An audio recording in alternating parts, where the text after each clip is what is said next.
Imagine your own father looking you straight in the eyes and saying, "You will never amount to anything in life."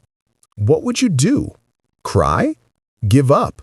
Or fight back against destiny itself?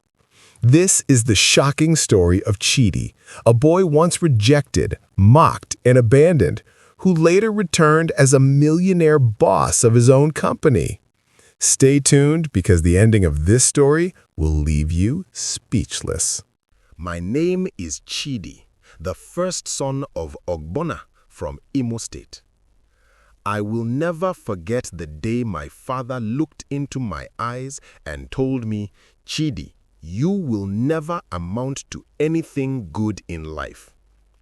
Those words pierced my heart like a sharp knife. I cried bitterly, not because I wanted him to pity me, not because I wanted him to pet me, but because I was afraid.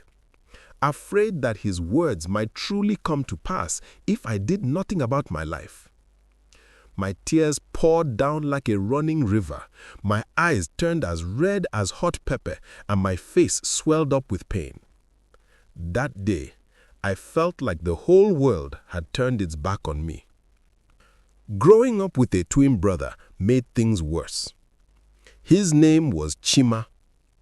We were born the same day, but life treated us differently. In school, I was always the dull one. When we finished secondary school, Chima continued his studies. Father proudly paid his fees. But me, I was left behind. I went to my father and begged him, "Papa, if you cannot send me to university, please allow me to learn a skill. Please sponsor me." My father looked at me with anger, spat on the ground and said, "Chidi, I will not waste my money on you. You are useless. Nothing good will ever come from you." Those words shattered my heart into pieces. But life goes on. While my brother was in school, I began doing menial jobs in the village. Every morning, I carried buckets and fetched water for people in the community. I would go from house to house, filling drums and containers. Some gave me 100 naira, some gave me 50, others only gave me 20. And some, after I had worked hard and sweated to fill their drums, would simply smile and say they had no money to give me. I would return home tired, with my body soaked in sweat and my back aching, but at least I had something to eat. Among all the people I worked for, there was one woman who never looked down on me. Her name was Mama Emeka, a widow, kind and generous. Sometimes after I fetched water for her, she would give me 1,000 naira. Sometimes she would give me foodstuffs. She often told me, "Chidi, my son, you are hardworking. God will bless your hands one day." I never forgot her words. One morning, after I finished filling her water drums, she called me into her sitting room. I was shy. I stood at the door, wiping sweat from my forehead. But she insisted, "Chidi, come in, sit down." Her face was gentle, her eyes full of care. She looked at me and said, "I have been watching you.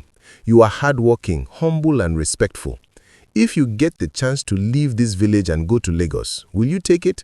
My heart jumped. I quickly said, "Yes, Mama, I will." She smiled and told me about her brother, who had a gold shop in Lagos and was looking for a sales boy. My eyes widened. That was the opportunity I had been praying for. I rushed home to tell my father. Instead of joy, he hissed at me and said, "Don't even bother asking me for transport money. I will not give you one kubo." I felt tears gather in my eyes again, but Mama Emeka did not allow my dream to die. She gave me transport money, packed food for me, and prayed for me as if I was her own son. With a small old bag, one trouser, and plenty hope in my heart, I left the village for Lagos.